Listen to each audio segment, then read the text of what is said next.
Thank you for listening to another episode of TeeVo and the Beard. This episode has been brought to you in part by social support from Mark Gunn. Find out more about the Celt Father at markgunn.com and look him up on iTunes under Irish and Celtic Music Podcast. It's also been brought to you by support from Blame Your Brother Podcast. You can find out more about them at bybpod.com. And also, of course, we'd like to thank all of our lovely listeners. Thank you and enjoy the show.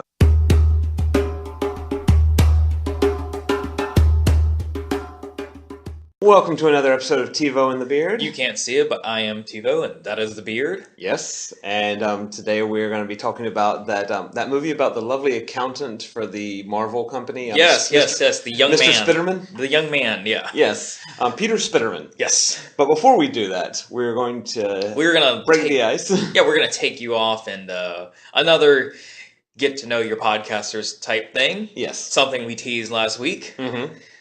What is the worst / most embarrassing date you've ever had? Okay. And this was something we were going to talk about last week, but, hey, time constraints. Right, yeah. And, hey, leave you wanting more. Exactly, and we had to talk about iZombie. This week we don't have any anything to talk about. So here we are with this. So I'm going to let the Beard start. So we're both long out of high school now, me longer than you. Yes. Did you go to your senior prom? I did. You did? Did you have a good time? Yeah. Yeah. Not like movie good time or anything. Relatively, there are things I would definitely change. I'm looking at someone in particular in my head. Yeah. But it wasn't a bad experience. Nothing detrimental or traumatic happened. Yeah. Just maybe would I've liked certain things to go. And I'm not talking dirty stuff. Right, yeah. Really, I'm not. What I really did want to happen was, you know how in high school there is that slow dance at prom? Yeah. Mm-hmm. That did happen, just not with me. Oh. I would have, and it's not like... Are we accidentally getting into one of your embarrassing dates? Not really, it wasn't, at least I don't think it was personal. I'd love to ask her that one day, but... If you're listening to the podcast, answer him, even though you don't know. You know who you are. Oh, she is not. Yeah. Oh, she's totally not. Okay. In fact, I would pay her if I found out that she was listening, on her own free will. Yeah. That's how sure I am that you are not one of our 10 viewers. Yeah. But nonetheless, it's not like she even slow danced with somebody else. She just didn't. I just would have liked to. Just to say I did. Yeah. And that really is it. But other than that, it was a solid night. Nothing too... Now, who asked who to the prom? I asked her. You asked her? Yes. Okay, so you went more traditional route. I don't even know how I got the nads to do that, but I did. Yeah. My prom went a little bit differently. Okay.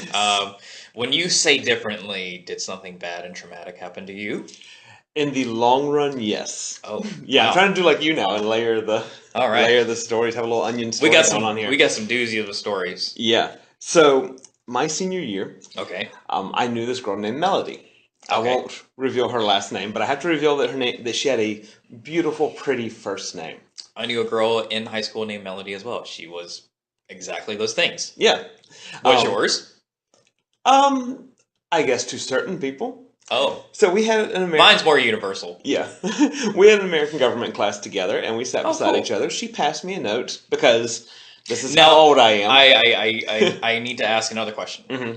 Now, did you have assigned seating?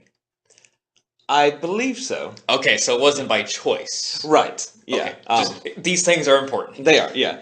So because if you sat next to her by choice, whatever is going to happen next, you're asking for. Right. No, I was told to sit here. Gotcha. Yeah. So this was back in the day where you had to actually pass paper notes. Okay. So we didn't have texting like you kids have nowadays. Yes. So she passed me a note, asked me if I'm going to prom. I say no, it's not really my thing. The Beard doesn't dance. Now, when she asked you, pure question, are you going? Or... Yeah. At this point, it was just a simple, a friend asking a friend, are you going to prom? So you're friends? I mean, as much as, geography makes you friends. Like, when you're in a classroom, the people you sit around, you kind of consider your friends in high school, though you for the hour, right? Yeah, and you may never see them outside of that. And if you sit next to them in another class, then the other hour, right? Exactly. Okay. So in that respect, we were friends. So she was asking me, and I said, no, it's not my thing. And then she passed me a note saying, you are going to prom.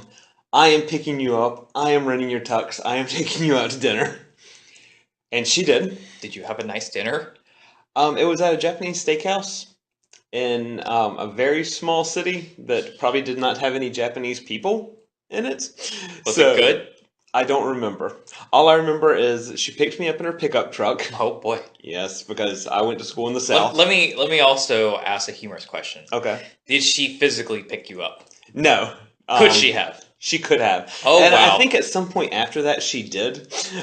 You're just too traumatized to remember? Well, to paint a nice visual image here, in high school I was 114 pounds and beardless. She was the female football player at my high school. Oh, wow. Yeah.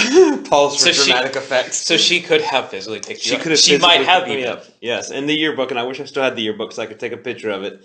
There's a picture with her with the rest of the football team, because she wasn't the water boy, she wasn't the towel girl, nothing like that. She had a jersey. She was an honest-to-goodness football player. She was in it. She was in it. Oh. Yeah. Now our team never won it, so she was not in it to win it, but she was. She was in it. So, and I think that's why, even living in the South in a non-progressive time, they were like, yeah, we'll let a female on the team because we're not going to win anyway. So if there was any chance that we would have won a game, they probably would not have let her on. Ugh. So yeah, she picked me up, but I had a similar experience where I was like, okay, well, I'm going to prom. I want to at least do some of the prom stuff. Because you're thinking, I'm here. Right, yeah. I mean... She rented me a tux, she took me out to eat, I at least want, a picture and a slow dance, that kind of stuff. No, not at all. Not even a picture? Not even a picture. I got a picture. You got a picture? I am proud of the picture. Not much of anything else, but Yeah. So I kind of spent the night mostly hanging out with, other friends who were there. And if that were the end of the story, this wouldn't really fit with our embarrassing date thing. So after that, in hindsight, I may have gotten kidnapped by her because we dated for a few months afterwards. Now, when you say date, was it mutual? No. No. I was her boyfriend. Did she decree... I would not have called her my girlfriend. You were decreed boyfriend. I was told that we would date for a while, and I was scared, so... You didn't say no. I didn't say no. And also, her family... But you also probably didn't say yes. I didn't say yes. But the reason I didn't say no is her family was well off. Uh-huh. So she had, the biggest house I knew in high school. Uh-huh. Her family not only had cable, they had all the channels. They always had good snacks and stuff like that. Granted, her dad walked around in his boxers a lot. I try to erase that part from my memory. And it's not working because you just said it's not, yeah. I said I'd try. And yeah, so that went on for a few months, and finally she broke up with me. Were you sad? I was not sad. I mean, I was sad to lose the good snacks. And so you're saying that you had a slight case of Stockholm Syndrome? A little bit, yeah. But more or less with the captor house. Right, yeah. Had she had a house like mine, I would have been like, no, we can't do this. We got to break it off. Oh, wow. I mean, I still would have probably dated her for a month out of fear, but it wouldn't have been months, plural. Yeah? Yeah. Oh. Yeah. What did you do on dates? Whatever she wanted. Oh. I was 114 pounds. I was the size of my arm now. Basically, I was literally half the size that I am now. So, dating a football player, which, I mean, did look good for me. As, a statement. It's like, I dated somebody who was a jock. It was somebody who was going to take care of me. Nobody messed with me during those few months. Not that I was ever really bullied in high school. But they were definitely. Definitely during those months, I was taken care of. Now, have you told this to Mrs. Beard? I have. Yeah? And I think she's still rolling laughing about it. Because she finds it hilarious that, because I'm not even a football person. Yeah. So, when Melody would talk about football and stuff like that, I would just nod my head and grin. Out of fear. Out of fear. Well, and politeness. Oh, okay. But out of fear. Yeah. But so... Will this be a story you will tell Baby Beard? Oh, definitely. Yeah? Yeah. Especially if she's... How would this come up? In your kind of... scenario of fatherhood, make-believe fatherhood scenarios. Yeah. What lesson is this going to do? Well, there are two ways it can come up. Okay. Either she's going to be having a slumber party, Okay. and I want to embarrass her, so I'm going to bring up a story about that sounds embarrassing to me. Or you might actually be one of the coolest dads after that. I know, right? She'll be embarrassed, but all of her friends will love me. Yeah. Or it's going to be one of those when she starts dating and wants to know what to look out for. Like, don't date someone out of fear. Yeah. And don't continue to date them because you like the house they live in. Because that doesn't mean they're going to always live in that house. I don't know what Melody is doing with her life now. You don't even know the house is still standing. I don't even... Yeah. Well, I mean, I know that her family is well-to-do in the town, so I'm sure... Well, that mom and dad are still doing well. I mean, you don't know. Yeah. That house could be... There could even be a bigger house now. It could be, yeah. That, like me, the house could be twice the size. Yes. So, and she could still be living there for all I know. We don't know. That's true, yeah. So, Melody, if you're listening, I apologize. And, let me know. Let me know how things are going. I like to think that, both your lives turned out wonderfully. Yeah. Yeah, no, I honestly do wish the best for her. And who knows, she could have gone on to play college football. Or be a coach or something. Yeah. I mean, not that, just because you play football, you're limited to it. But, hey, if you can continue doing something you like. She was built for football, though. So football, rugby, something like that. Hey, whatever. Yeah. Hey, whatever. So, yeah, that is our anti-sexism PSA for the week right there. It's like women can play, bigger sports. It doesn't just have to be softball and ballet. Yes. Yeah. Well, let's go with mine. Yes. So, let's see. Do you remember your very first date? Like one-on-one date, group date. Yeah, one-on-one. I mean, vaguely. Yeah. I take it nothing exciting happened. No, I think it was just other than the usual thing. I think we went to like a fast food restaurant and a movie. Okay. Yeah, so not even What'd you see? Oh, I don't remember. That impressionable. That impressionable, and also that far back. Remember, I've got like a decade on you. Well, here's the thing. When I become your age, I'm still going to remember mine. Okay. And I'll tell you why. Yes. Because, yours might have been, hey, either something it did with someone, you may or may not remember their name, whatever. Well, the main reason I think I'm not going to remember mine for so long is because it's centered around prom. Uh-huh. If it didn't center around prom, it may be vaguer than it actually is in my mind. You probably just remember the fear part. Right, yeah. Fear plus prom equals good memory of it. Mine... I wish I could say it's one of those first dates ever where, I might forget the details. I just remember that I did it. Sadly, it's not. Yeah. I will remember it. And so when I was in 6th, 7th grade, well, more or less, I met this girl. I sound like the beginning of a rap song. Like one just started playing in my head. But okay. But nonetheless, when I met this girl, say in 3rd grade-ish. Okay. And I always, found her to be very attractive, for 3rd grade's sake. For 3rd grade. When you were in 3rd grade, we just want to specify to our listeners. When you were in 3rd grade. This is also another one. I wouldn't be as shocked, but I still highly doubt that she is listening. Right. As like the prom one. Yeah. The prom one's like, oh, there is no way in HE double hockey stick you are listening. Yeah. Ever. But anyway, I met this girl, and I'm just going to call her Elena. Because that's her name. That's also how sure I am that you are not listening. Right. I met Elena in 3rd grade and, thought she was cute and became friends with her kind of throughout all school. Yeah. And then I guess in 7th grade, that's where I was like, Elena's like really cute. Okay. I like her, but I am awkward. I don't know how to actually express these thoughts. Right. So, in my mind, I did what made sense. I stalked her. Makes sense. And Facebook stalking. And when I say stalk, I mean we limited to the school ground. Right, yeah. Like, as in, we had the same class, so it's not like I... Scheduled stalking. Yeah. Yeah. Like, when I say stalk, like, hey... when she'd turn around, I'd be looking at her. Right. When we were in line to go to lunch, and she'd turn around, I'd be looking at her. So did you, own a book called The Awkward Boy's Guide to Dating? No. That's what it's... No, but I should be a contributing part of it. But, past, we also rode the same bus, so I would sit behind her and be like, oh. Yeah. But past anything except to make actual contact with her, yeah. But past, that, I didn't know where she lived until 2 years later when I was invited to the home for a birthday party. And so it's not like I did actual stalking. Right. So don't call the cops on me. Anybody, not just her, but she knows this. Also, this was many years ago. Many years ago. Some could say it was cute. Right, yeah. You were young and dumb back then. Yes. Once you hit 18 and over, that's when it becomes... And once you do, behind the bushes outside home and sneaking in, that's where it's extra bad. Yeah. Or following places that you don't normally go to. Right, yeah. Because had she been maybe in another class, in a different schedule, lunchtime period... I mean, I would have just said jokingly stalk. Yeah. Even more jokingly than I see it now. But I probably wouldn't have done all those things. Right. So it just happened to work that way. Right, yeah. And I say all that because there's backstory. Okay. So 9th grade hits.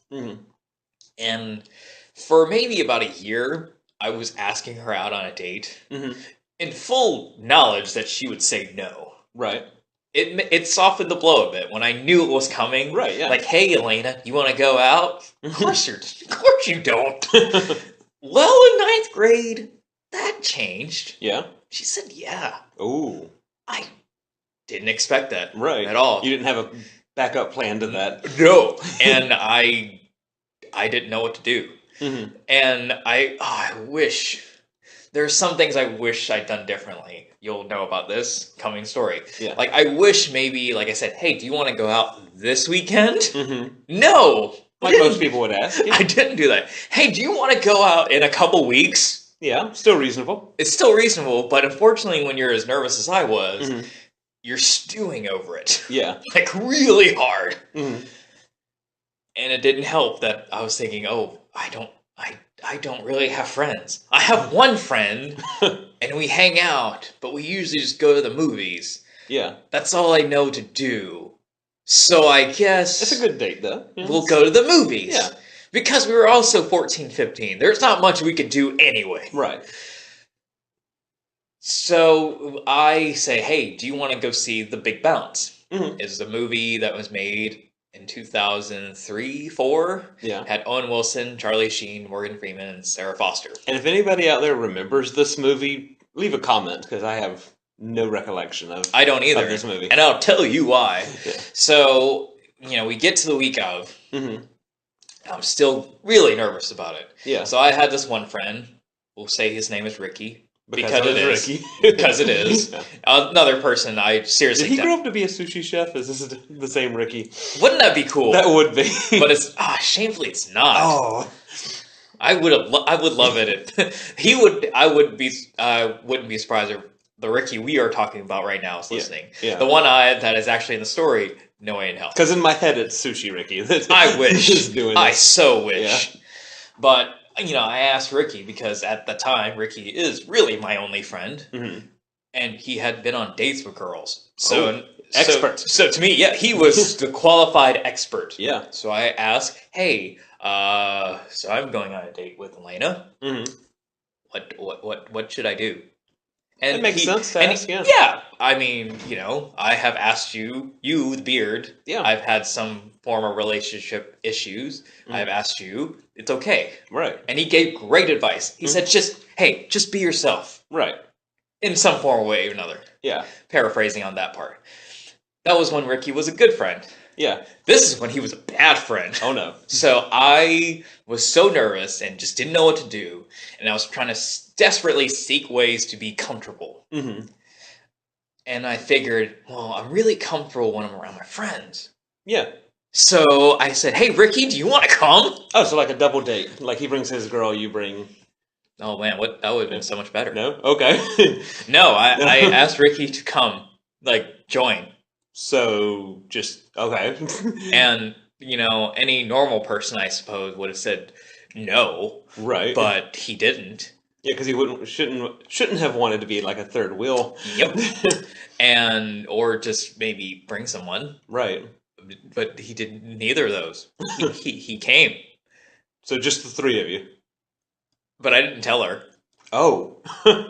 I told her when we walked up to the movies and it was me and another person. Yeah.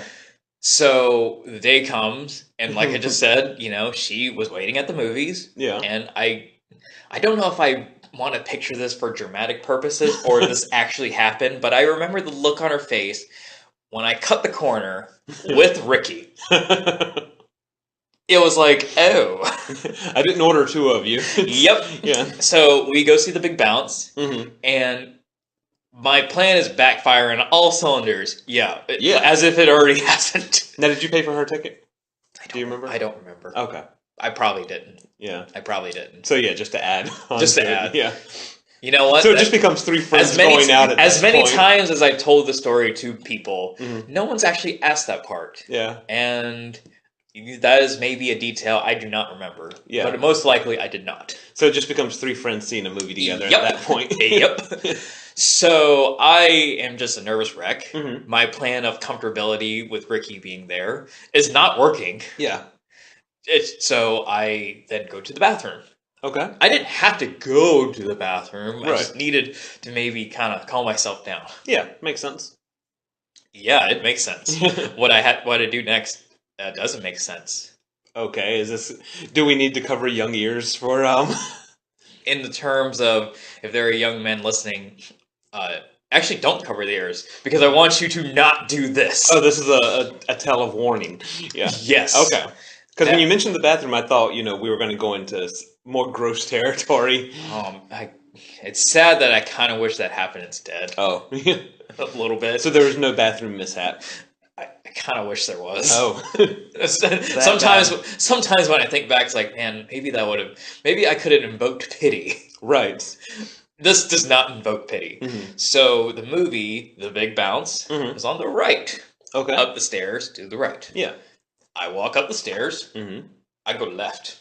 Okay, simple mistake. It was not a mistake. I knew exactly what I was doing. So at the same time, there was playing Along Came Polly, which I have seen. I have seen as well. Yeah. Okay. Ben Stiller, Jennifer Aniston. Yeah.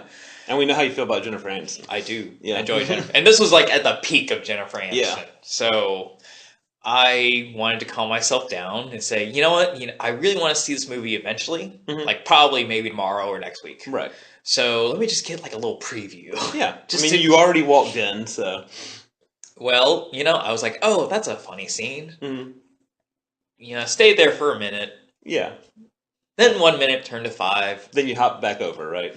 Oh, wouldn't that be great? There would be no story if I did. Okay. 5 turned to 10, 10 turned to 30. And the next thing I realized, the credits were rolling. Wow. And I did the walk of shame back.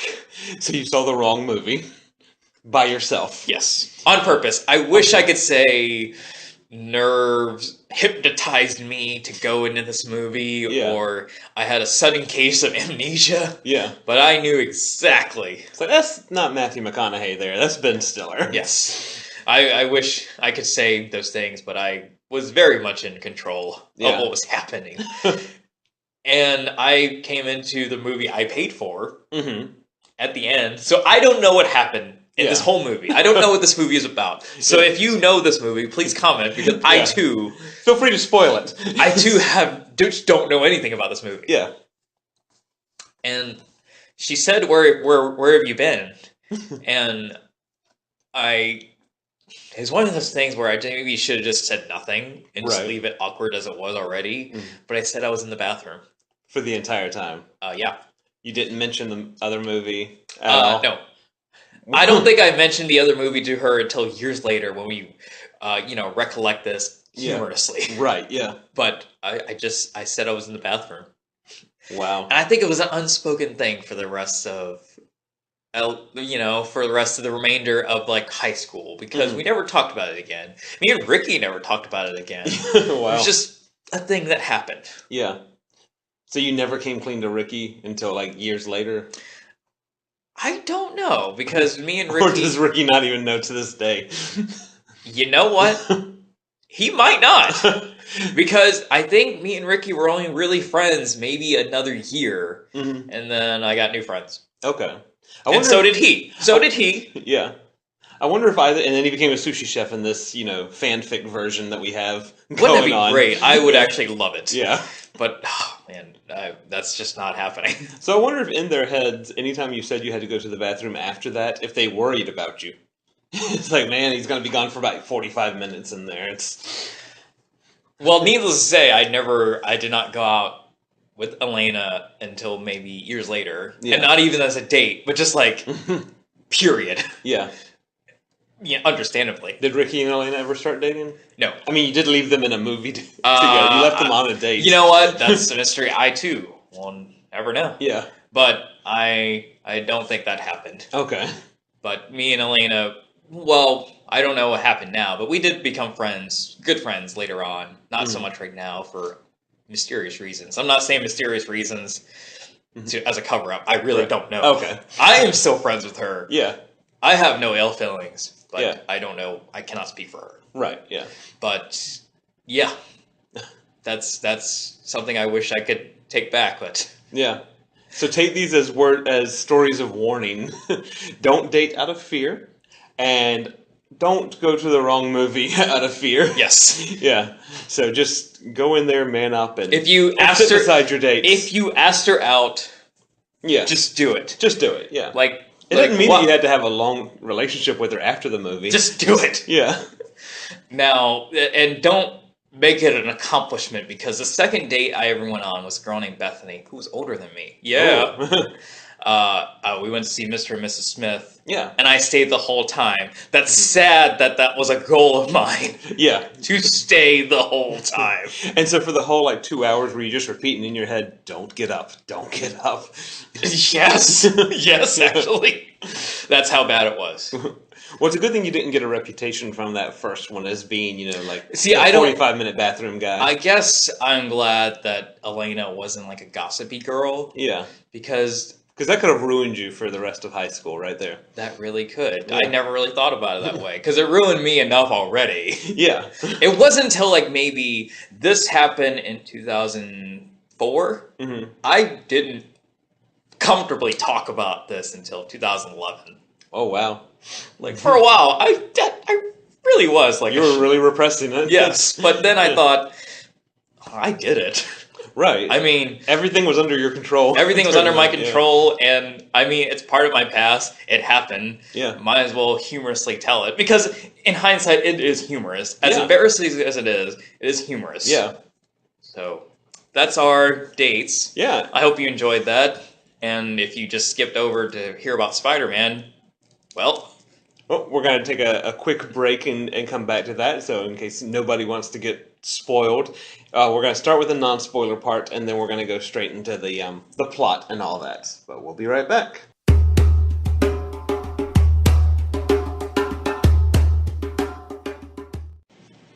And we're back. So we're going to talk about Spider-Man Homecoming.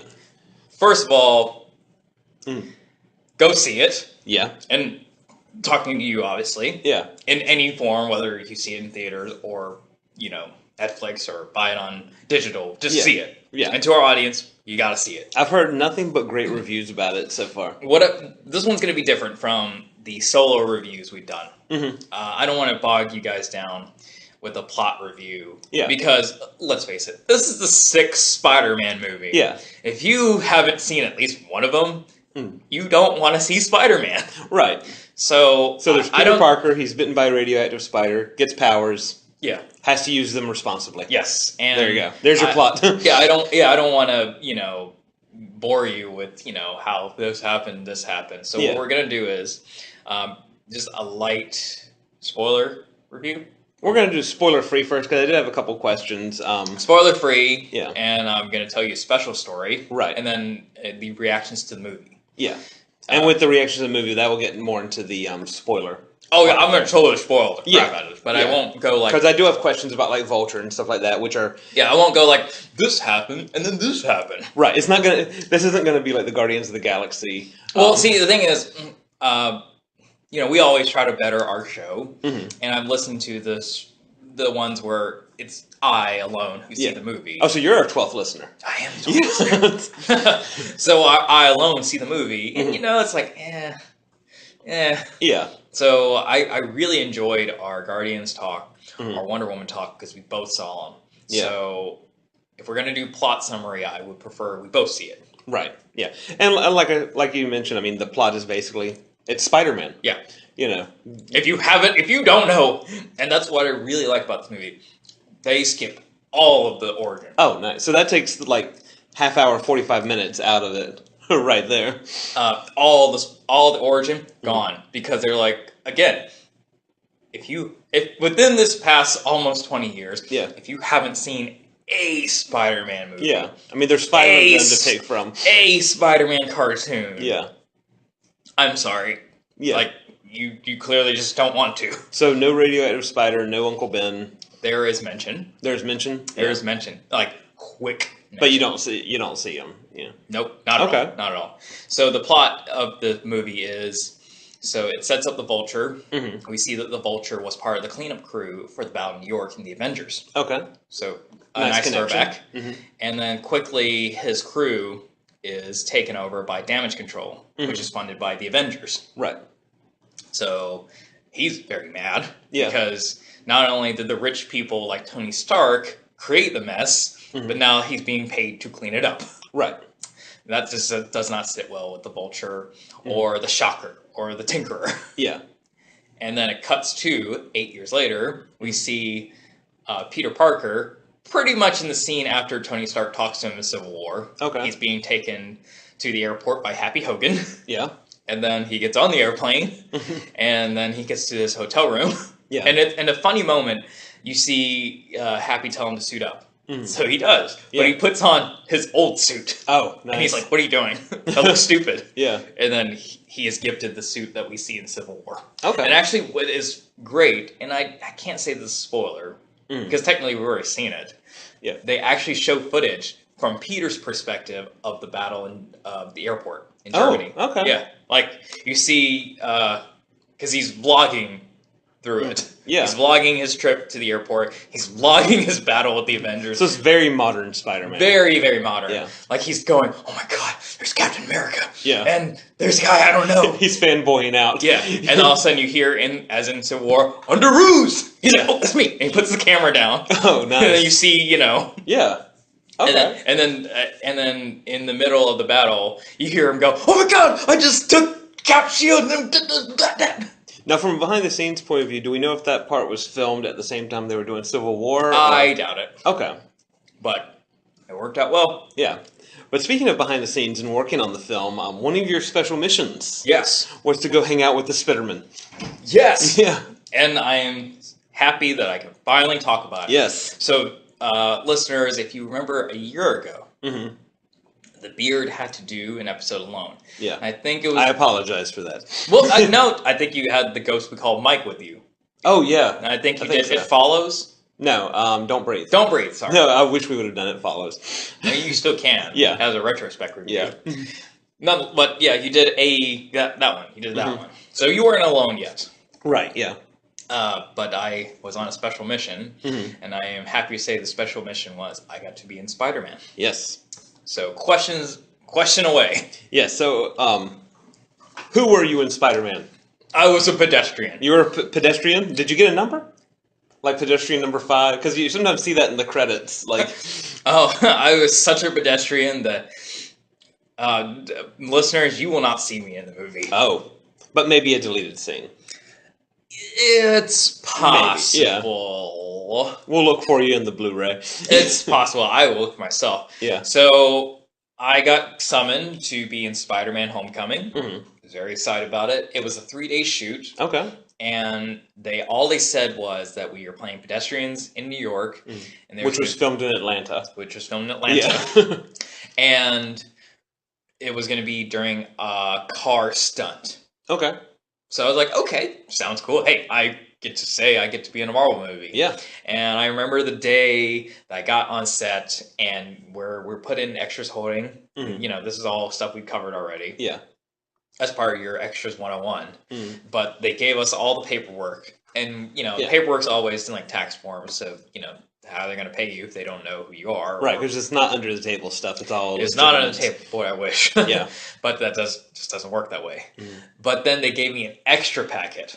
Oh. And it was the Marvel contract. Oh, basically nice. saying, until this movie is out, which is right now, yeah, I can't say anything. Really, they don't want me to say anything to anybody. Yeah. But naturally, because we're not even pre-recording this. This is all after the first showing. Yes.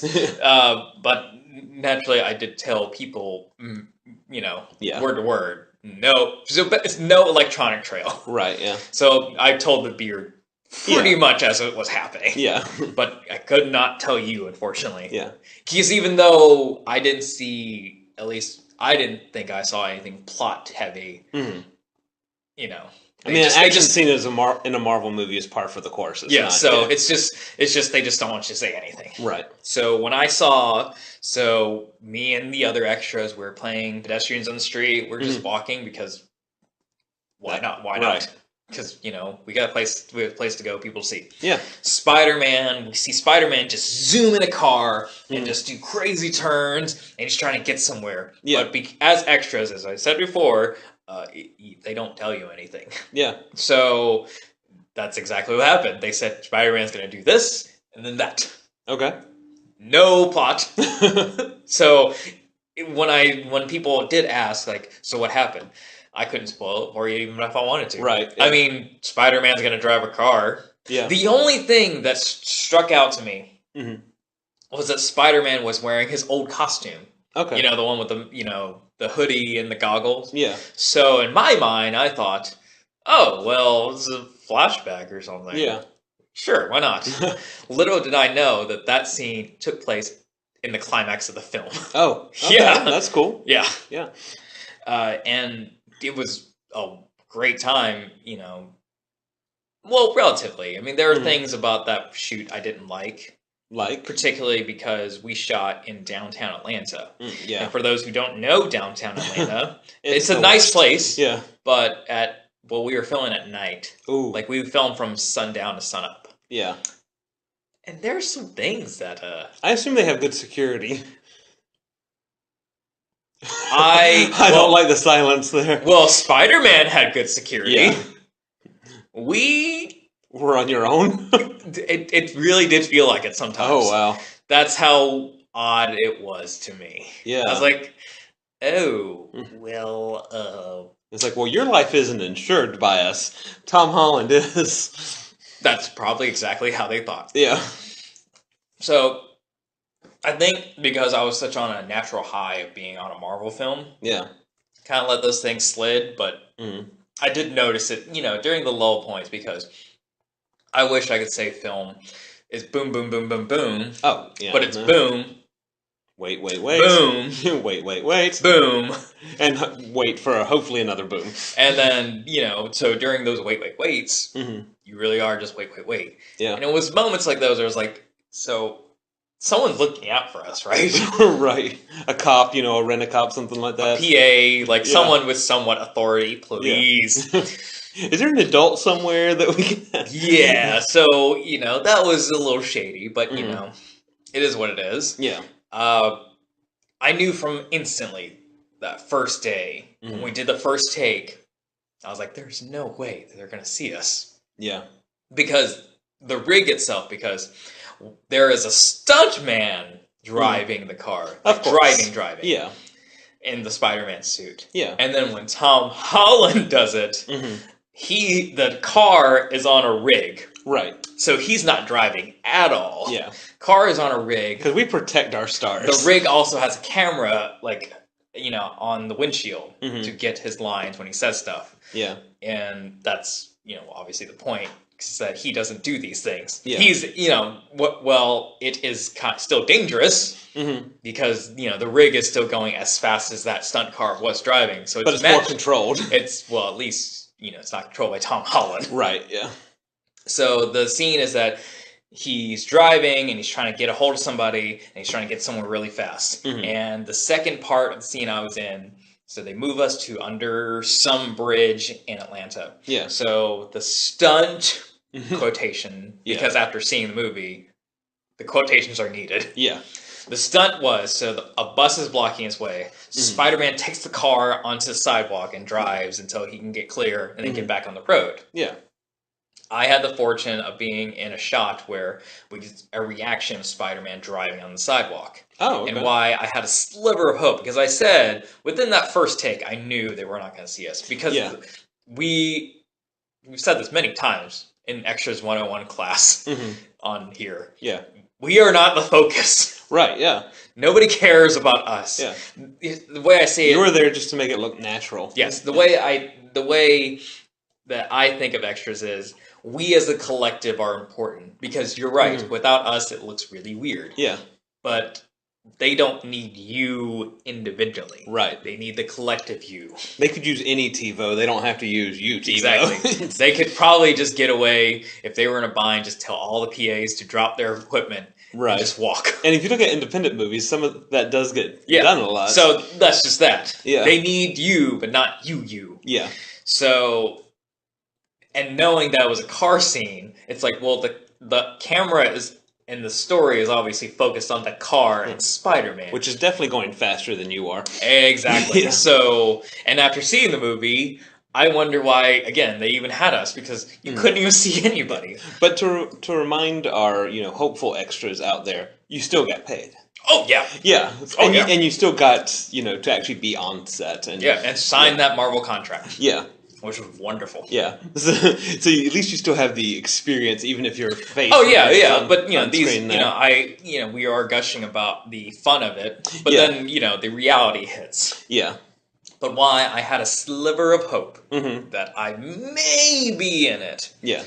Was when the camera was on me, and again, extras. If you are asking to be on camera, you're not. Oh, okay. Like, don't ever ask to have the camera on you. Yeah. It just happens. Okay. So, we're sitting, we're being placed, the camera's right here, and, I look up, and the camera is right in front of my face. Okay. Almost. Yeah. But I'm thinking, okay, I might be out of focus on this, because, again, I know I am not the focus. It's not TeeVo Homecoming. Yeah. It's Spider-Man. Yeah. But what then changed was... They put makeup on me, so I was like, okay, well, you're going to see me-ish. Yeah. And then we did a take, and then John Watts, the director. Yeah. And why I say this is a big deal is because with extras, usually they designate someone else to talk to us. Yeah. The director rarely ever talks to the extras. Some assistant or something like that. Exactly, because, he's got the actual star to deal with. Right. And, including everything. Yeah, why should he be worried about the background? Exactly. When, anybody could talk to them and tell them stuff. Yeah. But he came up to tell me, hey, don't react like this. It's not like that. Maybe just, try it a little different, okay? Oh, so like actual direction. Not even just walk straight, like actual... Yeah, he didn't like the way I reacted. Yeah. Maybe that's why I'm not in the movie. Maybe those 3 takes. But actually, that in and of itself is kind of awesome if that's the reason you're not in the movie. Yeah, I'll take it. But I did 3 takes of those. Okay. And then they moved the camera, and I am not in those shots. Yeah. But those 3 takes, I got direction from John Watts. Yeah. And maybe that's why I'm not in the movie. He didn't like it. Now, were you familiar with John Watts before this? I was only familiar from the McGoogle. Okay, because I was very surprised when I saw him as the director, because most people think of Feige when they think of these Marvel movies. Yeah. But he was just, executive producer, I think? Well, Feige's always an executive producer, but then he usually gets people who have, some street cred to them. Right. But if you look at this guy's IMDb, it's 2 movies. And The Onion.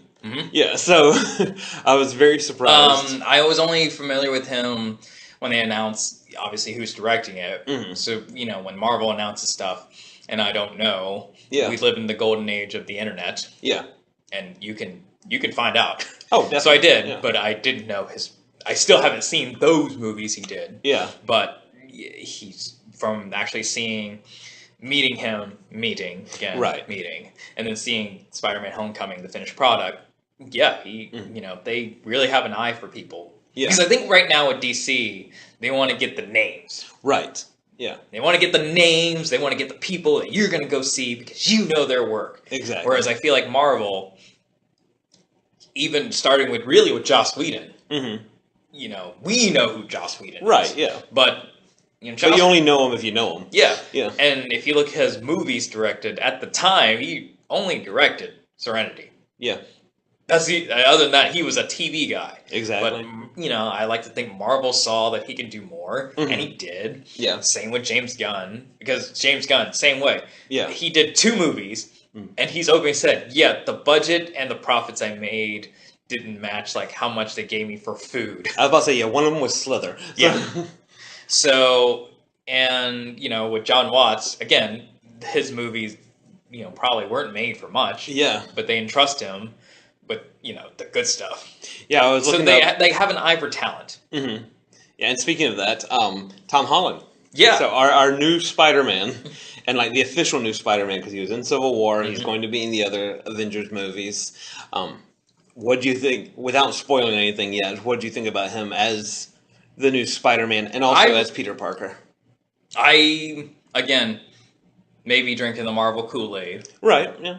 But what I really liked about Tobey Maguire is that I thought he nailed Peter Parker. Right. Spider-Man, not so much. He was an adequate Spider-Man. Yeah. But, you know, maybe he has such a distinct voice to me that I still heard Tobey Maguire when he had the mask on. Yeah. But nonetheless, he was an adequate Spider-Man. It was Tobey Maguire doing cosplay. Yes. Yeah. But as Peter Parker, I really did feel him as Peter Parker. Yeah. Andrew Garfield, I really appreciated because I thought he was a better Spider-Man. Yes. Not as relatable as Peter Parker, though. Well, when you look like Andrew Garfield, how can you be the nerdy kid? I know, right? You barely even wore glasses. Right, yeah. It's like, you know, I get it, but come on. I can believe that Tobey Maguire doesn't get the girl. I can't believe that Garfield doesn't get the girl. You're like, how did you not get Gwen until right now? Yeah. But I feel that Tom Holland is how I look at when I saw Christian Bale as Batman. Okay. Because, you know, Michael Keaton was a wonderful Batman. Right, yeah. The Bruce Wayne, maybe they didn't give him enough to showcase Bruce Wayne. Yeah, in the originals, there's not that much Bruce. Yeah. And I thought the same thing as Val Kilmer. Wonderful Batman. Yeah. But his Bruce Wayne's like, how are you not... That is the worst Bruce Wayne. How does everybody not figure out you're Batman? Yeah. George Clooney, wonderful Bruce Wayne. Right. Awful Batman. Yeah. So it was such a relief to see Christian Bale do both so well. Mm-hmm. And I feel this is it with Spider-Man. Okay. Tom Holland gets that high school Peter. Mm-hmm. And he gets the young Spider-Man. I think that was their strategy with getting a young actor. Because correct me if I'm wrong, this is the youngest Spider-Man actor so far. He was like 19 when he did Civil War. Yeah. Maybe even 18. So he was fresh. Right. And it pays off because you're not having to suspend disbelief watching a near 30 Toby or Andrew go through high school problems. Especially Tobey Maguire. Yes. Because he's always looked like he was in his 30s. Yes. No offense, Toby. No offense, but that's just how it goes. Yeah. So you're not having to suspend disbelief on that. Mm-hmm. You believe when he is in class. Yeah. When he's taking a Spanish test. Mm-hmm. He belongs there. Yeah. Like, you believe it. So already your mind is already geared towards, oh, well, this is high school. Yeah, of course. Look at him. Yeah. And then you see young superhero rookie mistakes, but, you hear his voice and you see, like, his movements is not as crisp as, like, the first 2 Spider-Men were. Yeah. But, you realize he is fairly new. Right. I think that's another thing that, you have to suspend your belief on is that, man, you guys got really good. Yeah. Yeah. In, really your first movie. Right. Especially Tobey Maguire. Oh, yeah. Yeah. Like within the first 5 minutes of him having powers, all of a sudden he can master them. Yep. Yeah. Aside from the scene where he smacks against the wall from his web shooting. Yeah. Yep. Then, whatever. Yeah. I'm Spider-Man. Now with this one, because I don't think this really goes into the spoiler territory. This is just basic Spider-Man lore here. So with the web shooting, which technique did they go with? Oh, just like in Civil War. Okay. So like in Civil War, he makes them. Okay. So those are definitely his own. Okay. Yeah. So that's a nice little trade-off from the Maguire version there. And the suit is obviously, as explained in the very first sequence of the movie, almost, and in Civil War, it's a gift from Tony Stark. Right. So before we go into spoiler territory, I do have a couple more questions for you. The special effects, just generally speaking, what did you think about them? Was it believable that he was going through the city and, using these powers and stuff like that? I gotta say, I'm gonna say yes, again, from the Kool-Aid. Yeah. But these are the same group of people that, does Guardians of the Galaxy and makes us believe that these planets are totally, it's like, yeah, sure. Yeah. Why not? Like, Kurt Russell is a planet. It's like, sure. Yeah. So, spinning through webs on a city... But see, you say that with the Kool-Aid, but then you look at something like Ultron, the special effects were subpar in a lot of that movie. So I can only really think of one sequence, but, I'll roll with you a little bit on that. Yeah. I can only really think of one sequence in Ultron, but I think the Kool-Aid does affect me with Ultron as well. Okay. Yeah, but I think you... But you know what? I love, and Kevin Feige has said this too, that he ideally likes you to watch these movies almost like a TV show. Okay. Like they're episodes in like a season. Yeah. Like each phase is almost like a season. So maybe that's how I like to look at it. Okay, that's why I can see that. And that's why I thoroughly enjoy all of them as a whole. Right. There are some parts and some that I maybe not won't watch again. There's some movies I won't watch in its entirety again and again. I'm looking at you, Iron Man 3. But still, like there are parts I really like. Yeah. But beyond that, yes, Spider-Man is believable. Okay, good. Because I think it was Tobey Maguire mostly, where sometimes he would shoot his web up, and there was nothing for the web to catch on to, and he's still swinging through.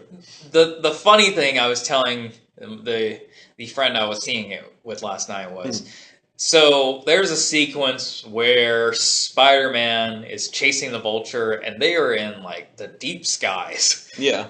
And it looks good. Okay. Cut to Spider-Man 1 with Tobey Maguire. Remember the scene where the Goblin threw those bladed, pumpkin things? Yeah. And he did that spin? Yeah. And it showed, one going above his torso. The Matrix look there? Yeah. Yeah. And that was the coolest thing then? Yeah.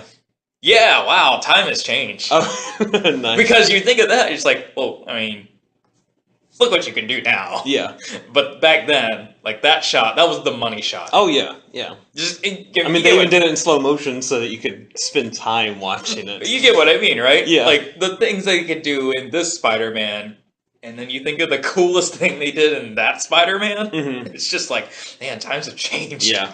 So the last thing I want to ask you about before we go into spoiler land is the soundtrack, because this is something we've been talking about lately when we do movie reviews, and this is another one where it's similar to Wonder Woman in the fact that it scores.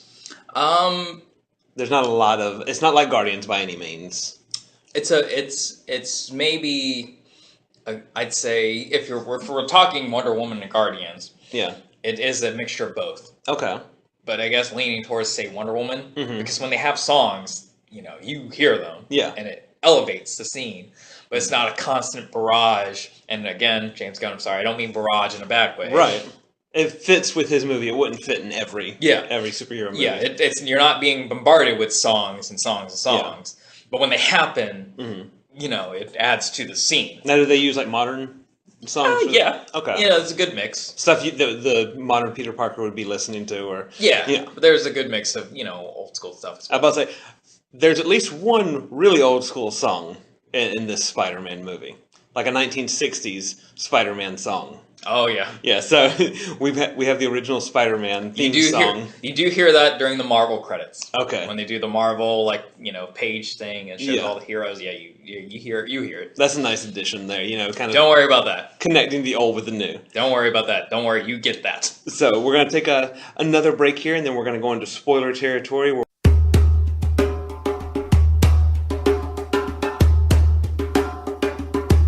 Excuse me, spoiler alert!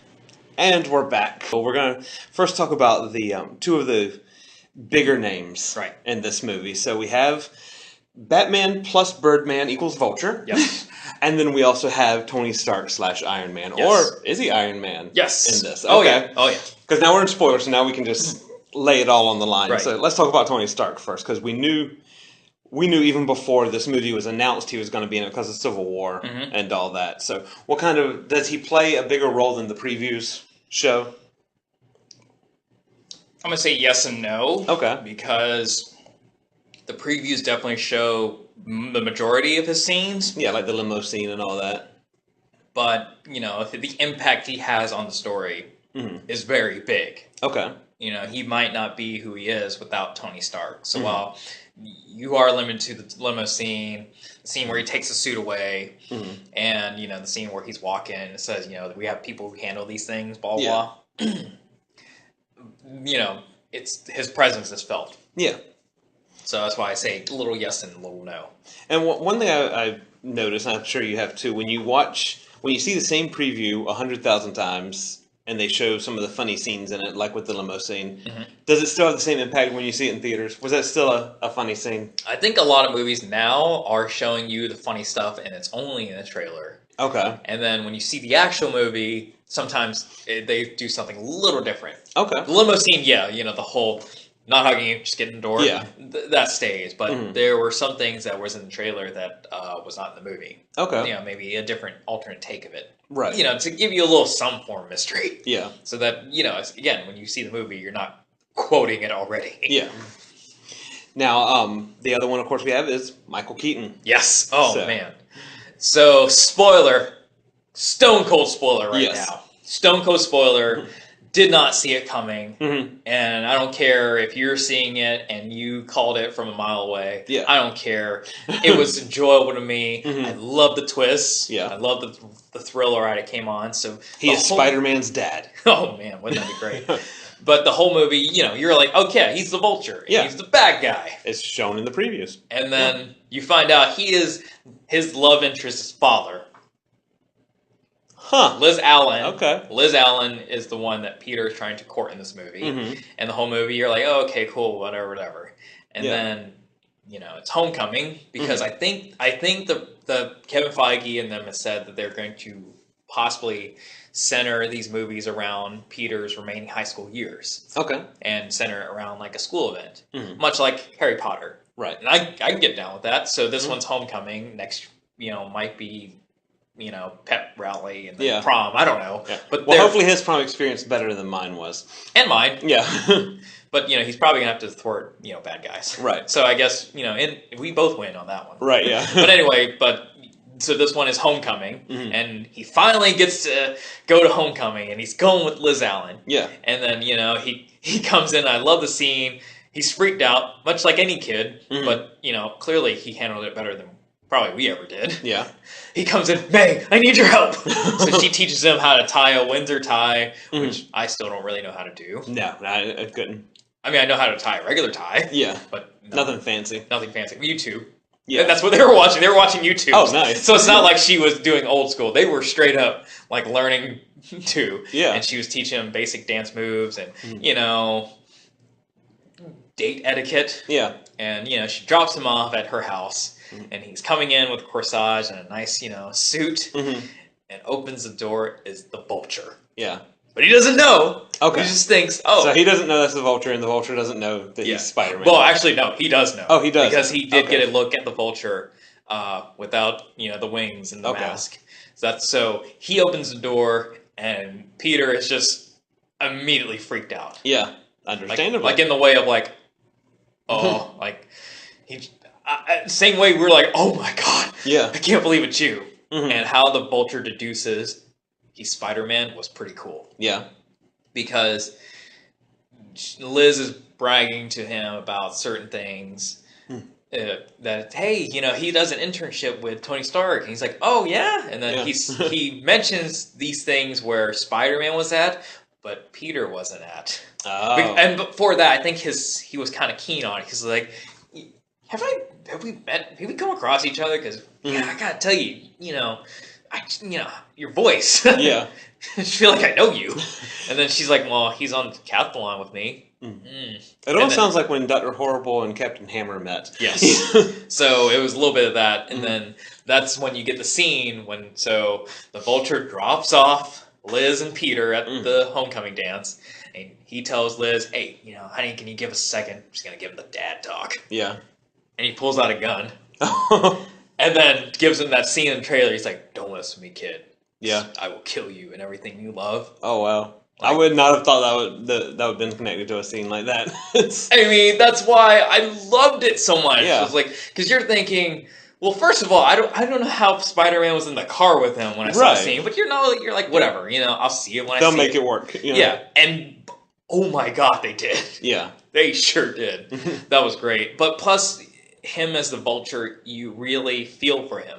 How about that? What kind of villain is he is the a Vulture villain. in this?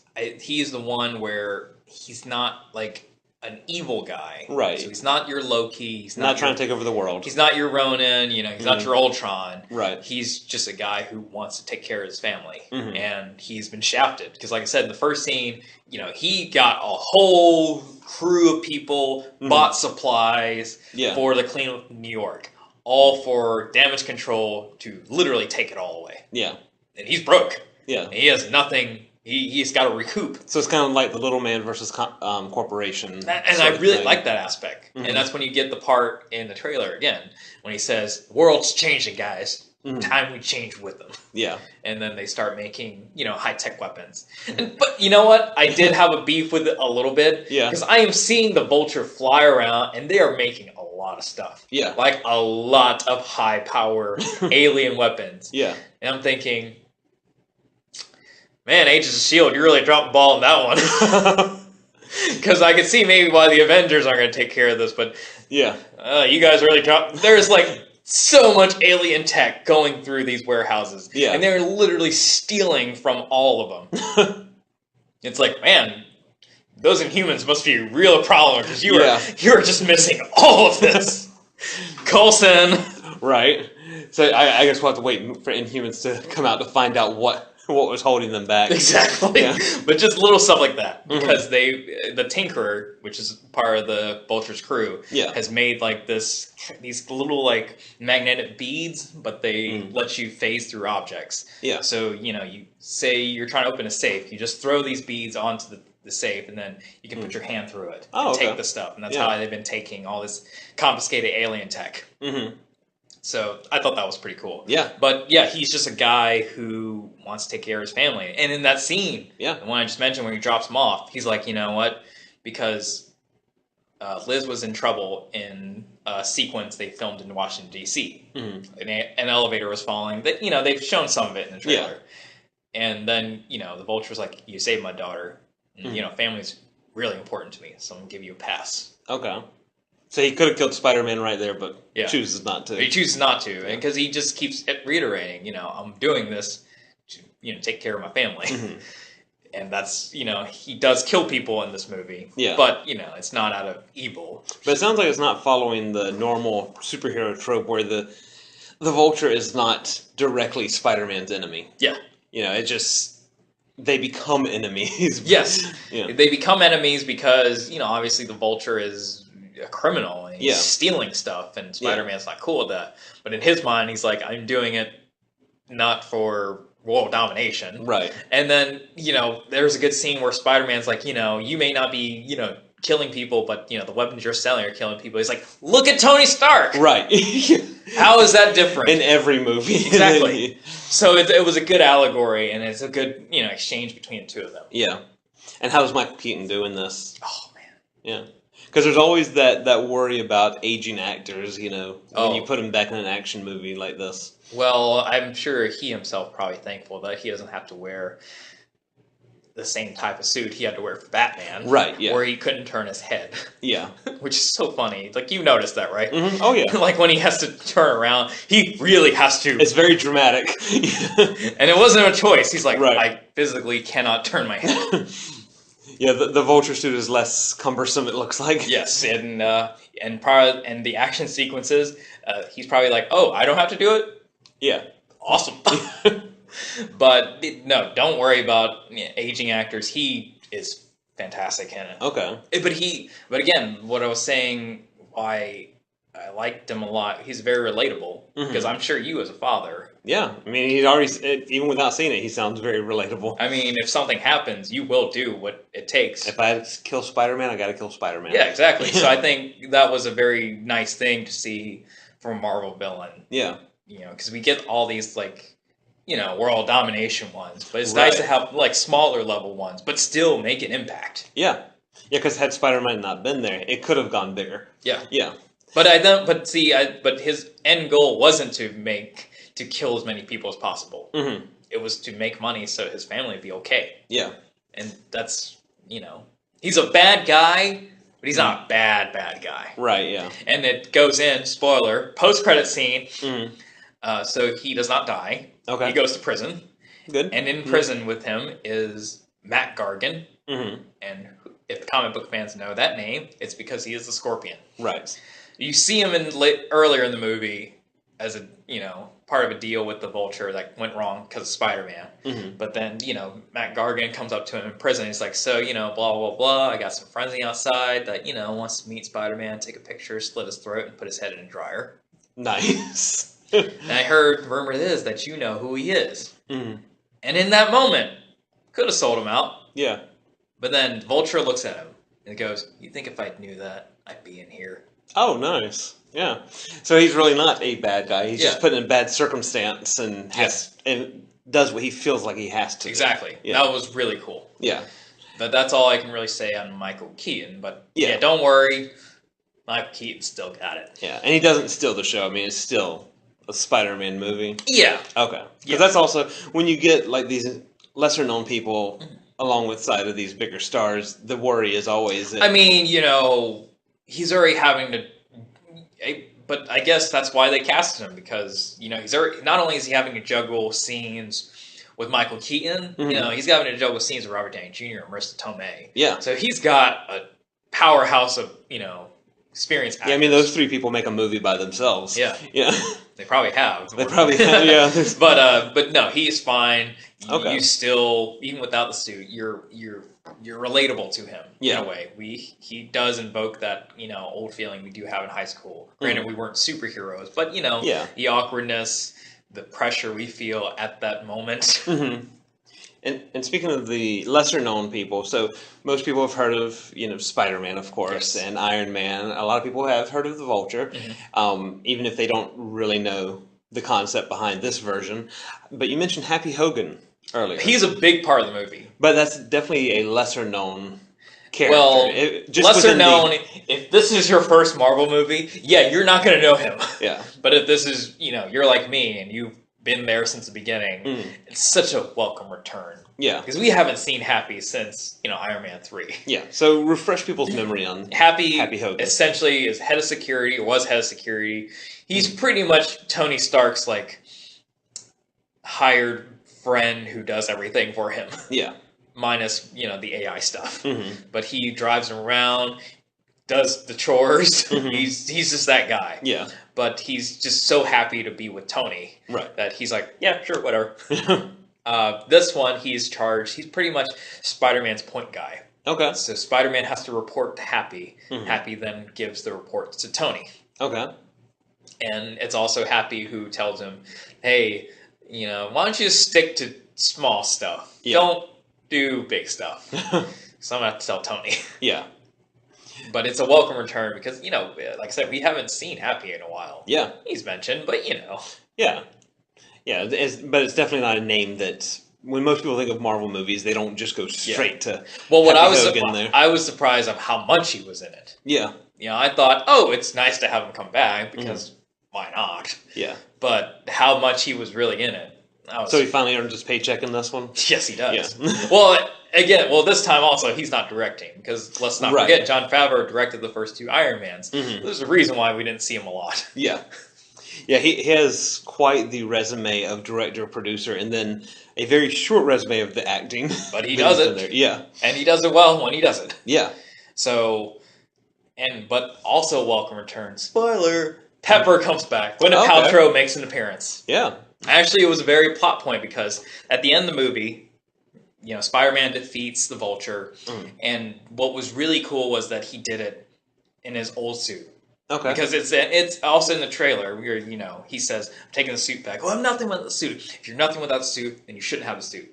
Makes sense. Yeah. And then Peter's forced to, you know, be a normal kid for a bit, and then, you know, things get escalated, and he has to be the hero. And he has to do it in his old suit. So the only weapons he has is his web shooters, because Tony can't take that away. Right, yeah. Those are his. Yeah. So he chases the Vulture, and, they are on an airplane. Like, this is an airplane aerial fight. Yeah.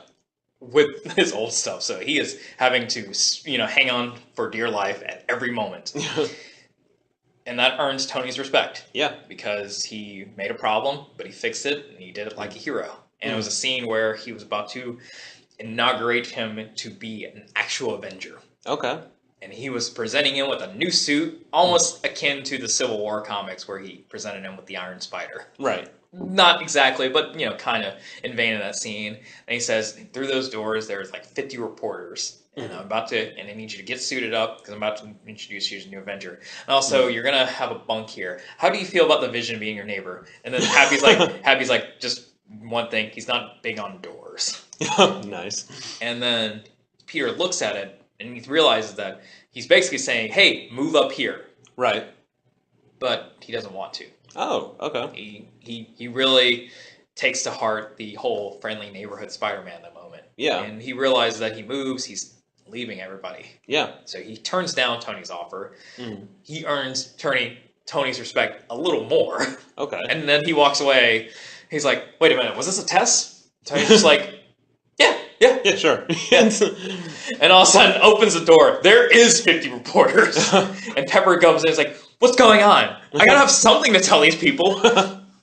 And Tony looks at Happy. He's like, you still got that ring on you? He's like, I've been carrying it since 2008. Nice. It's an engagement ring. So he, like Pepper said, they gotta tell him something. Yeah. So it's implied that, Tony and Pepper are now engaged. Right. So, I just had a question, but it popped out of my head. Oh, yeah. So, if people are, of course, are going to be familiar with Civil War and all that. Yeah. So, some superheroes, we know their identity. Some, not so much. What about with Spider-Man here? I will say, if he's wanted to continue the Spider-Man, he's got to get better at hiding the stuff. Okay. Because... So he's not coming flat out, he's not like Tony Stark and saying, I'm No, Spider-Man. But he's just really bad at opportune moments to put on the suit or take off the suit. Okay. With the Vulture, that was just a good dramatic build-up scene. And, you know, I guess unfortunate circumstances led him to deduce that he's Spider-Man. Yeah. But he had to actually think about it. It wasn't just right out there for him. Unlike the scene, again in the trailers, where he crawls in his room and Ned, his best friend, is right there. Right. Stuff like that he's got to get better on. Yeah. And the final scene of the movie, before the post-credit, of course, we see, like I just said, he just turned down Tony's offer to be a full-time Avenger. So he's going to still live in Queens, still going to live with his aunt. And for all he knew, he was going to be Spider-Man in his old suit. Yeah. But there was a bag, a brown paper bag, and it said, "This, I believe this belongs to you, TS." And it's the Spider-Man suit that was taken away from him. So he does get to keep the suit. Okay. But he puts it on, he left the door open. And Aunt May saw it. Oh, wow. Yeah. Yeah. So it's really quick. Yeah. Unlike where, say, the first two series, I don't... Like, does Aunt May find out in the first series? In the Tobey Maguire ones? I don't think so. Did Sally Field find out?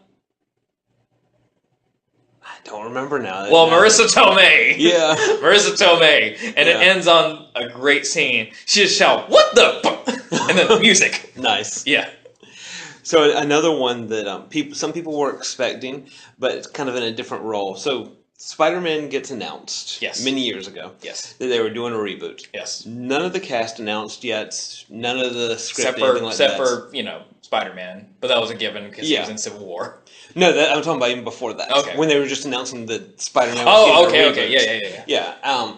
One of the things that people were really pushing for was for the new Spider-Man Miles. Yes. To have an African American Spider-Man, and they were pushing for Donald Glover. Yes. To play it because he is a huge Spider-Man. That long ago. Okay. Yeah, I'm going way back. He is a huge Spider-Man fan.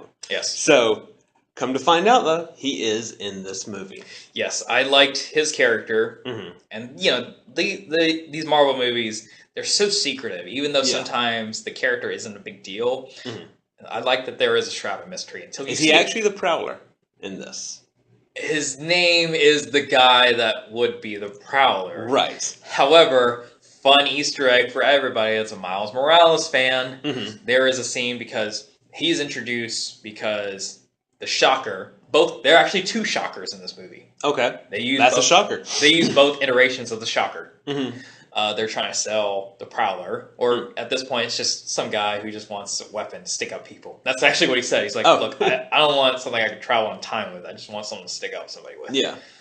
And they're trying to sell him some weapons.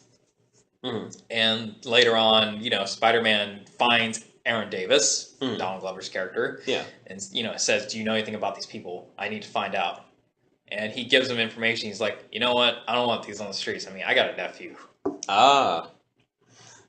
Nice little twist there. Little Easter egg. Yeah. Well, will we see him? Probably not. So he is the uncle for the character people wanted him to play. Yes. So, yes. Nice. I mean that makes that. I'm happy with that. Yeah. No. That's great. There. That's really the only 2 scenes Donald Glover's in. So don't expect too much of him. Yeah. But he probably just was like, yeah, I want to be in a Spider-Man movie, and he probably did the Simon Pegg thing where he's like, I will play any character you want me to play. Just let me in this movie. Yes.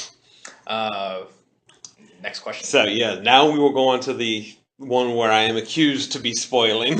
Why I say this, because while it has been so painfully obvious since they casted Zendaya that she would be either Mary Jane or something of like that. Right. And for pretty much until yesterday. Yeah. They were insistent that she is Michelle. Okay. No anything else. No Mary Jane. I akin to her character like Joseph Gordon-Levitt in Dark Knight Rises. Okay. You know how they, he's Robin, but he's not Robin. Yeah. Since he was cast, he's like, oh my god, he's Robin. Yeah. No, he's not Robin. Sure, his name is Robin. And then they drop it in the movie. Yeah. He's like, you should use your real name, Robin. Yeah. And it's like, oh my, you people. Yeah. So it wasn't revealed till the very end of the movie when Liz Allen has to leave because her father is, going to prison. Yeah.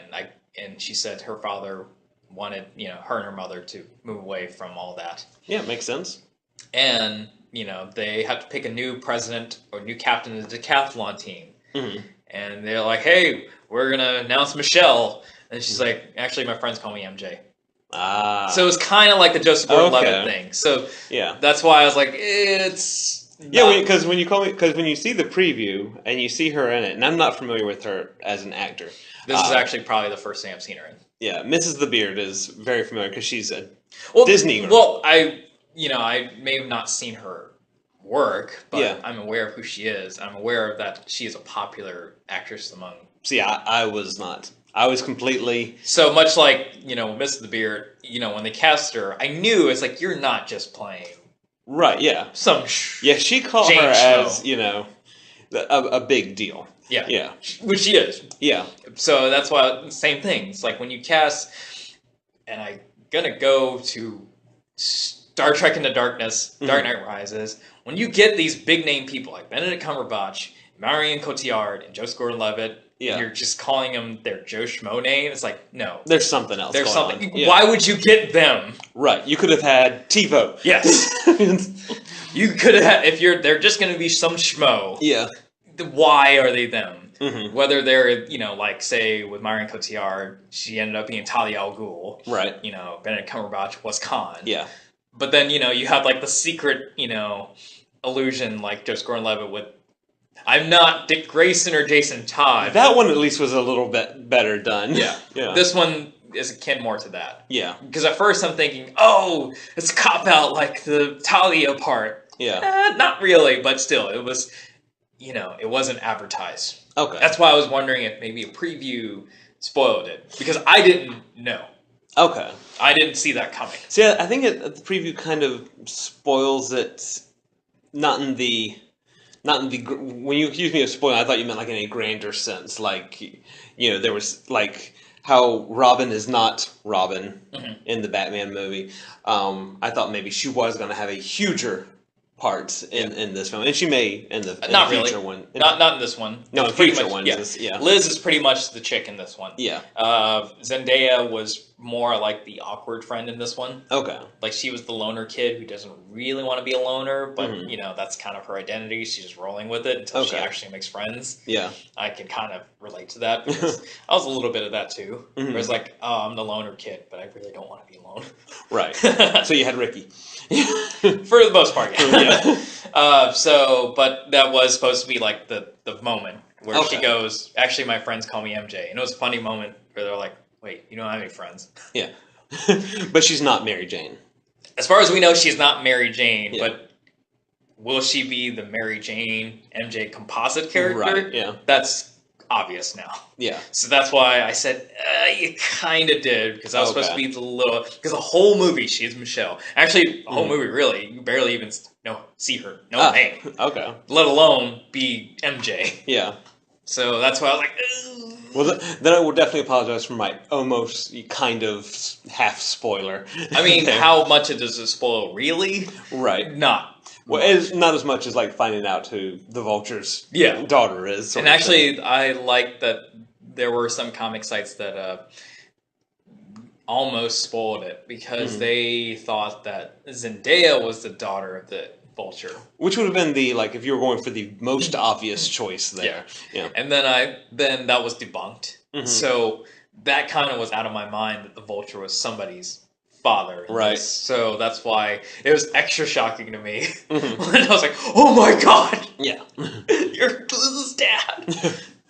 Now, so this one is going to end up going into the next Avengers movie. Yes. Right, yeah. Well, yeah. Yeah. Because I don't think they're squeezing in another Spider-Man movie for a little while. You mean the next time we'll see Spider-Man? Yeah. Yeah, it'll be in the next Avengers movie. Yeah. That's what actually I was turning to the person I was seeing with. I was like, during the beginning when he's like begging for stuff to do, I was like, be careful what you wish for because the next time we see you, it's not going to be very fun.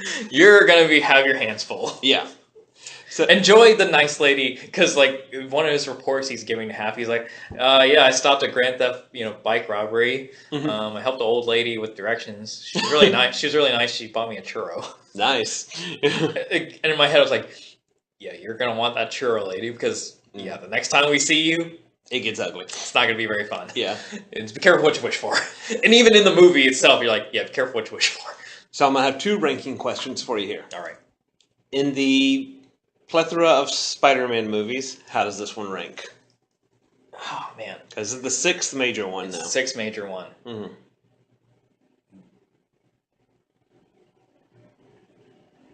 Yeah, I'm going to fight bias and try so hard to fight bias, especially because I drank the Marvel Kool-Aid and I just saw it. Yeah. But it is almost akin to Spider-Man 2. Okay. Yeah. Okay. I think it's the best origin. You know what? It's not an origin. Right. It's akin. Yeah, it's not, because I think the better origin movie is The Amazing Spider-Man. I really like that one. Yeah. I know a lot of people weren't keen on Andrew Garfield's movies. Yeah. I wasn't keen on his second movie, but I really did enjoy his first movie. Right. I might be in a minority of that, but I thought it was really well done to me. Yeah. I think it was a better origin than Tobey's origin. Oh, yeah, definitely. But Tobey's second outing as Spider-Man, I mean, come on. Yeah. Like, the scene where he stops the train, and I actually thought of that because Tony gave Spider-Man a suit. The suit has an AI in itself, played by Jennifer Connelly. Oh. Yeah. Nice. And there's a moment where, like, he talks to her, and for, like, the longest time, he calls her a suit lady. Nice. And then when he's trapped in, like, this warehouse and he can't get out for a while, he's like, suit lady, I feel weird that I just keep calling you suit lady. What should I call you? And he's like, can I call you Karen? Karen. So that's her name. So Jennifer Connelly is Karen. Nice. And would not have guessed that. And, we all seen the scene where, the ship's in half. Vulture, rips the ship in half. Yeah. And Spider-Man desperately tries to hold it together. But he has Karen do, like, the diagnostics of, like, where are the best places to web. Yeah. I couldn't help but think, oh boy, man, if that was Toby, he had to do that by himself. Right. Like, figure it out. And he did when, the runaway subway, when he fought Doc Ock, and, the subway tracks were, without the brakes, and he had to web up all those buildings and stop that train himself. I was like, see, that was Toby's Spider-Man. You children are lucky you have AI. That's when your kids with your smart Spider-Man suits and all that. So, I think for now it's tied for Spider-Man 2. Okay. So I think Spider-Man 2, Spider-Man Homecoming are tied. The Amazing Spider-Man is next, followed by Spider-Man. Mm-hmm. And then The Amazing Spider-Man 2. And we're just going to forget the other one. Right, yeah. It's not even ranked. Yeah, no. Like, I own digital copies of 4 Spider-Man movies. Yeah. And I will own a 5th. Yeah, because that's all that exists. There is, that's all. Yeah. Well, sure, there is a 6th one called Civil War. Yeah, that one, where he plays a small part in it. Yeah. Now, as far as a Marvel movie. Oh, man. I know, that's always a hard... Now there's so many of them, but once upon a time it was so easy, there was half a dozen. Yeah. It's what I really, truly appreciate about the Marvel films, all of them. Mm-hmm. Especially when their debut character makes their full debut appearance in a movie, or a solo movie, is that they always find a way to make them different. Right. And this one truly is. It's not Guardians. It's not Iron Man. Yeah. It's not the Avengers. It's Spider-Man, and it's also within a genre of itself. It's a teen movie. Okay. It's a teen coming of age type movie. Mm-hmm. We haven't had those yet. And I really appreciate that Marvel keeps making these genre movies, but with their superheroes. Yeah. Because you watch Doctor Strange. Mm-hmm. That's why, when someone's like, if I don't know much, it's like, you're going to have to suspend disbelief when watching Doctor Strange. Yeah. But if you like, sorcery, like, if you like... It's a magic movie. If you like Harry Potter, Lord of the Rings mixed with action, this is it. Yeah. And then with Iron Man, if you like, techie stuff... with, a smart Alec in there. If you like Batman, but you want it lighter, here's Iron Man. This one, if you really do like The Breakfast Club-ish, or if you like just any really high school comedy, but just add Spider-Man, this is what you get. Okay. So would you put it kind of up there with like Ant-Man and... Something like that, yeah. But again, Ant-Man is a heist movie, just with Ant-Man. Yeah. Well, one thing I like about like Ant-Man and Guardians, and I'm wondering now if we can put Spider-Man in the same category, is those can be watched alone. Like you don't have to watch every single Marvel movie to watch Guardians or watch Ant-Man. Well, definitely, I'm gonna agree with that. I mean, it helps. But, and you should. Yeah, you should. Yeah. You're missing out if you are refusing to. Yeah, but I think it's gonna help with that storytelling because, like I said, it does start off with the Avengers, and then it kicks to Civil War, and then it gets to Spider-Man's story. Mm-hmm. So you're almost like having a previously with Spider-Man moments. Okay. With those. So you get filled in a little bit. Yeah. As opposed to if you watch Ant-Man, if you've never seen any of them, I mean, you're not going to get lost, but there's things that are going to... You're not going to know who the Falcon is and all that. You're just like, who's this cool guy? Yeah. That being said, that's pretty much Spider-Man. So worth seeing again in theaters? I'm going to see it tomorrow. Okay. And so definitely worth buying on Blu-ray and all that when it comes out. I think at this point, it's not even a question anymore. Yeah. Just dear listeners, if it's a Marvel movie... There just needs to be an automatic delivery system for Marvel movies. After I go see it, there should be a copy waiting for me for sale. Yeah. Not advocating. Legally. Yeah. Yeah, legally. The full package, plastic wrap, Blu-ray case, cover slip, should be right there outside the theater waiting for me to purchase, not to have just because I bought a ticket. Yeah. Like to buy right there. Yeah. And even with that, you probably would still then go and see it in theaters again, even though you own a copy. Probably, yeah. Yeah. Probably. So that's pretty much Marvel for me now. Okay. Again, and like I said, there movies I watch more than others. Yeah. Right. But as a collective, like, series as they've been doing it, I mean, it's unrivaled to me. Are there any Marvel movies that you've not gone back and watched, like, any of? I know I'm asking the tough questions today. No, but I can tell you the least ones. Yeah? Yeah. Iron Man 3? Iron Man 3, Thor. Okay. 1. I'm on a 2 was better than 1. I'm in a small minority. I really like 2 for some reason. Yeah. I think because we already know him. Yeah. By the time you see Thor 2, you have now seen him twice. So Yeah. the whole shtick of him being fish out of water, Yeah. it's over. We get it. And that's why I'm going to love Thor 3 so much. Oh, yeah. I just know I'm going to love Just Thor. from the previews alone. Yeah. So yeah, Thor I don't watch regularly. I mean, I watch for Coulson. Because, I mean, you know. Yeah, got to. Iron Man 3, you know, I don't watch regularly. Doctor Strange, Yeah. you know, I mean, I've seen it a couple times since I bought it, but, you know, it is the origin story, so, Right. you know. You know what to expect each time. there are some things that are going to be played, you know, that you got to get used to in an origin story. Yeah. Iron Man 1, couldn't tell you the last time I really watched Iron Man 1. Yeah.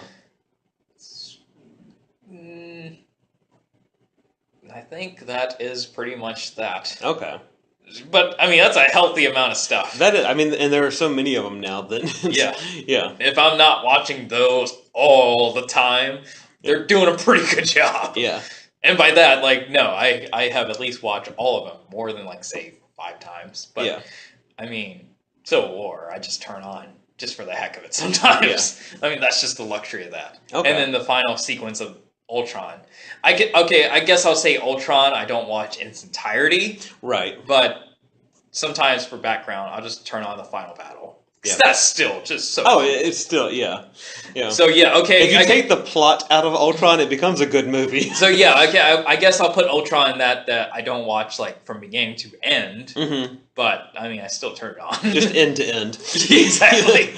So, well, I think that sounded really bad. That I didn't catch that. I hope you didn't catch it. But because now I've drawn attention to it, you're going to catch it. Exactly. So, and we're going to keep it in there. Yeah.